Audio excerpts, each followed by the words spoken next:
What up, Blockchain Nation? What up, YouTube? So, should we ban Bitcoin? Should we get rid of this dodgy currency, or whatever you want to call it, that drug dealers and criminals use all around the world because it is not regulated? I've heard so many people say that. Does not even make sense. So the question is Bitcoin regulated? Well, I'll let you decide by the end of this video. So what does regulated mean? Regulated means that there's some oversight over it, and that there is some law enforcement agency or agencies that are making sure that things are going are being done in a way that is not compromising people, individuals, and at the same time not breaking the law. So let's look at some organizations in the United States that have oversight over other securities or other financial institutions. So let's starting with the SEC, which is the Securities and Exchange Commission. Those are the people that oversee securities, that make sure there's nothing like insider trading. So when it comes to Bitcoin, the SEC has looked at Bitcoin and said that Bitcoin, well, they don't have any oversight over Bitcoin because Bitcoin is not a security.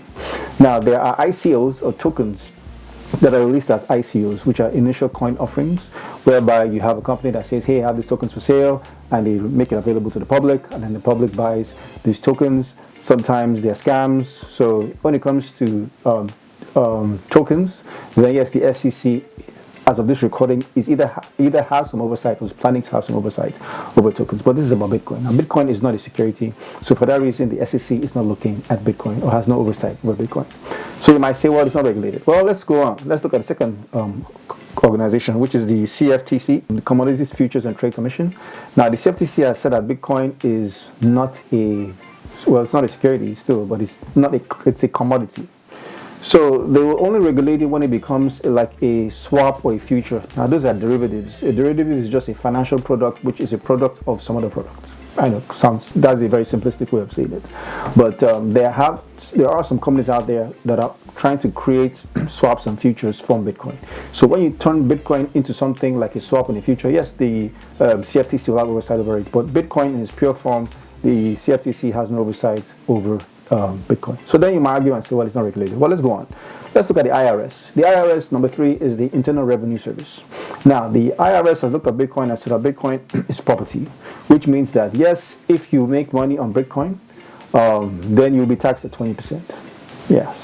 So let's say you buy Bitcoin now. Like in 2017, the price went from $3,000 from early 2017. Actually, as of December 2016, it was, if I remember correctly, it was like $900. By December 2017, it was $20,000. Now, if you made that huge gain in Bitcoin and you do not pay your taxes in the United States, then you are in a little bit of trouble. So please make sure you pay taxes on your Bitcoin if you have gains on your Bitcoin. I know there was, I believe in 2017, that the IRS actually reached out to Coinbase and asked Coinbase to send a list of all its customers who had done trades in the excess of $20,000. So you don't want to mess with Uncle Sam. If you do not pay your taxes, Uncle Sam will come for you. So Bitcoin is taxed at capital gains in the United States. So if you make money from Bitcoin, you should pay your taxes, or Uncle Sam will come for you. All right, number 4 is FinCEN, which is Financial Crimes Enforcement Network. So FinCEN has to do with anti-money laundering, AML, and KYC laws, which means AML is anti-money laundering, KYC is know your customer laws, and they make sure that you're not funding terrorists, the other you're funding money laundering. There you go. So they have to make sure that you're not doing stuff like that. So that's what. So if you are a Bitcoin exchange in the United States and you don't follow KYC and ALM laws, then they will come. Then they will come for you. FinCEN will definitely come for you. So you have to know your customers are, which means when the customer opens an account, they have to have a driver license, they have to have some ID, they have to have all that information. If they do transactions that exceed a particular threshold, then FinCEN has to know. So in that perspective, I promise you that FinCEN has oversight over Bitcoin in that regard. Right? 5th is the Office of the Comptroller of the Currency, which is the OCC. Now, the OCC just has to do with the United States dollar and make sure, and they have oversight over the banks. They can change the directors of the banks. They can make sure they monitor to make sure the currency is being handled properly. Now, because the Bitcoin is not the world's or is not the United States reserve currency, the OCC has no oversight over Bitcoin. But at the same time, yeah, they have no oversight over Bitcoin on this recording. So I'm not sure what their position is. But let's go to the last one, which is DOJ. DOJ is the Department of Justice. This includes the FBI, the DEA and the USMarshalls. DEA is the Drug Enforcement Agency.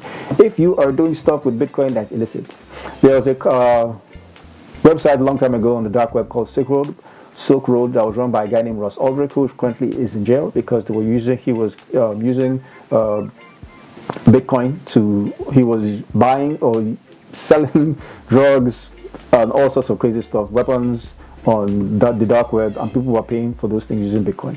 So that's why people argue and say, well, Bitcoin is used for drug dealers and scammers. I don't want to go into that debate or that argument. But bottom line is that the Department of Justice, if you use Bitcoin for illicit stuff, they will come for you and you will go to prison. So Bitcoin is a public ledger. They actually traced all of his transactions, Ross Ulrich's transactions, because you see his public key on all those transactions, and he traced it to his private keys, and then he was screwed.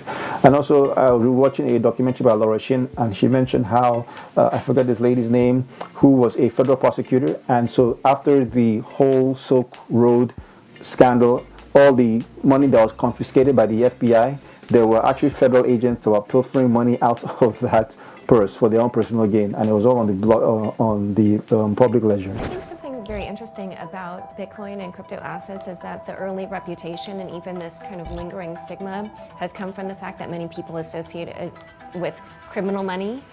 However, because the Bitcoin blockchain in particular is transparent, it's actually been quite useful for uncovering crimes. And there was an interview I did on my podcast Unchained with a former federal prosecutor named Catherine Hahn, she was the one who discovered that there were a couple of federal agents that were pilfering the Bitcoins that the government had obtained from the Silk Road case for their own gain.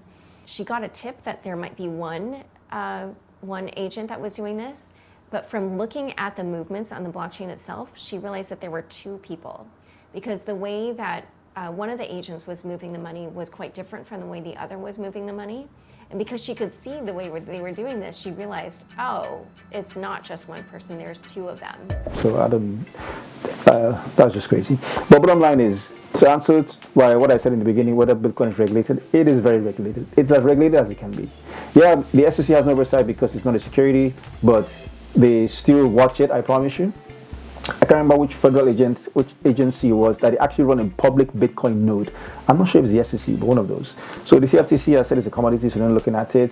IRS will come for you if you don't pay your taxes on Bitcoin. FinCEN, if you are on an exchange and you don't go by KYC and ALM rules, then they will definitely come for you.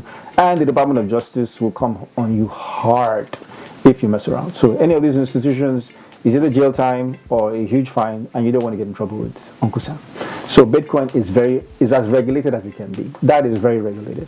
So it's just like different asset classes. Not every single asset class will have oversight by the SEC because it doesn't fall into a security. So for that reason, you can't say that Bitcoin, just because it doesn't have oversight by every single organization, that is not regulated. But trust me, it is as regulated as it can be. So if you make money on Bitcoin, please pay your taxes. If you're a cryptocurrency exchange or you plan on running an exchange, make sure you go by KYC and ALM rules, and don't do something like Silk Road or you'll just be screwed. So, last thing, Charlie Shrem, who was Mt. Gox, or the runner of Mt. Gox, actually went to prison for the same reason. He was selling Bitcoins to a guy who was using his coins to buy stuff on Silk Road. And Charlie Shrem went to prison for that because he was supposed to be following ALM laws. So there you go. It is very regulated. So do what you need to do so you don't get into trouble. And that's all I have. So until next time, my wish for you is that you learn about blockchain technology, because blockchain is changing and will change the world. And in my personal opinion, those who get involved early will greatly impact the future. And if that is you, then let's go change the world.